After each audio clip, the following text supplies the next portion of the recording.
the International Forum on Globalization, literally took the new mythology of colonization of our times, the mythology of globalization, the mythology of free trade, and we just broke that myth and shut it down in Seattle.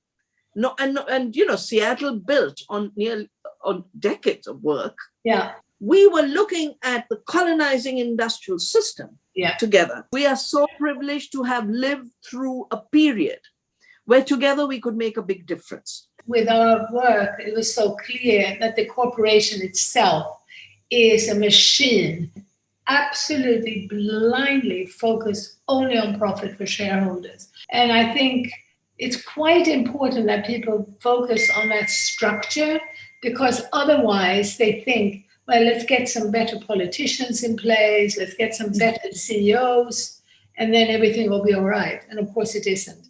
So the corporation was a theft entity. It was an irresponsibility entity. And you're so right, the corporation, IFG was created to stop corporate globalization and identify the corporation as the disease.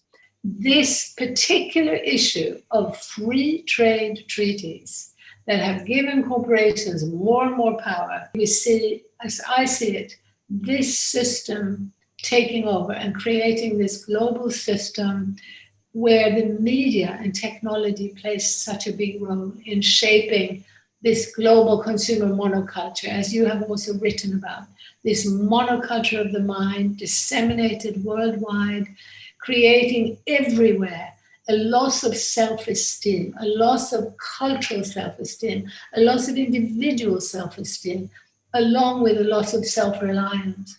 And I think, now is the time for us to reclaim that genuine sovereignty, that genuine self-respect, and the real individualism, where people can be proud of who they are, whoever they are.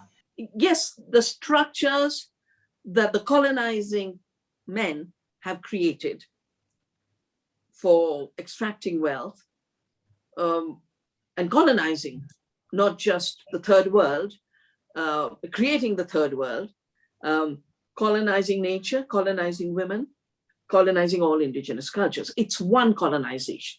And that's why it's time for a whole new unity of diverse struggles, exactly like we created in the International Forum on Globalization.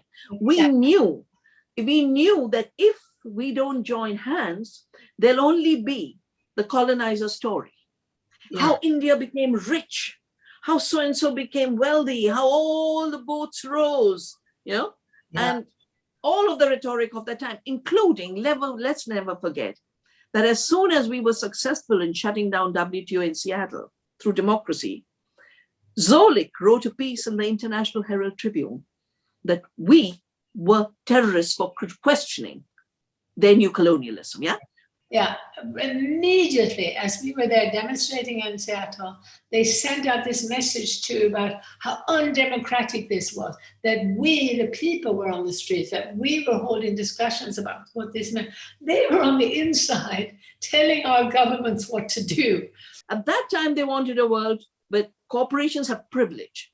Now they want a world where only the billionaires and corporations can operate and everyone else will be extinct. So it's the ultimate colonization. And therefore, it must be the ultimate rising through solidarity. People are ready to hear the message. Big corporations have too much power. Local businesses are being punished. Local farmers are being destroyed. Will you join a movement to insist that we start a process of regulating global businesses and banks?